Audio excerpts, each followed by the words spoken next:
All right, I wanted to quickly go ahead and explain this rubric so you understand exactly what is expected of you on this essay. Number one, really, if you just follow this, you are going to be in a good position. You need to provide a hook. Remember, a hook is something that is going to drive your reader in and introduce what you are going to be talking about. Okay, it needs to be clear and concise and to the point. You need to have a thesis statement. Your thesis statement needs to be written clearly. It needs to follow the template, meaning you should have a maximum of 2 sentences, no more than 2 sentences, no less than 1. You need to at least discuss 3 different points. You can do more than 3, but you need at least 3.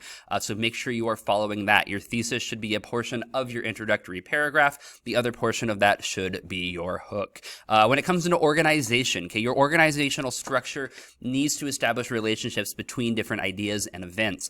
So you should be following the template that you have written within your thesis statement. So point A, point B, point C. Your organization needs to follow that exact same structure. Additionally, you need to make sure that your paragraphs are going in an order that makes sense. It does not necessarily have to be chronological, but it needs to make sense. Supporting evidence, your evidence that you give in each paragraph needs to support the evidence that is or the claim that is being made.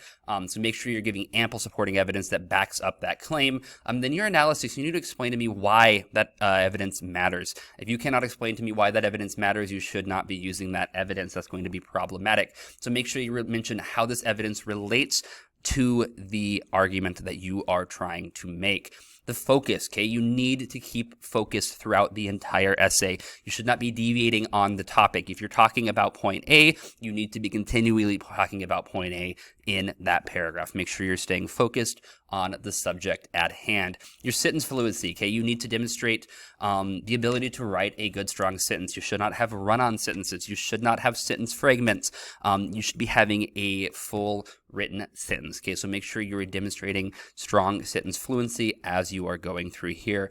And lastly, your conclusion. Your conclusion, you need to restate your thesis in a different way. You need to have a natural summary and come to a natural end of your essay. This is not simply a restating your thesis statement in a different format.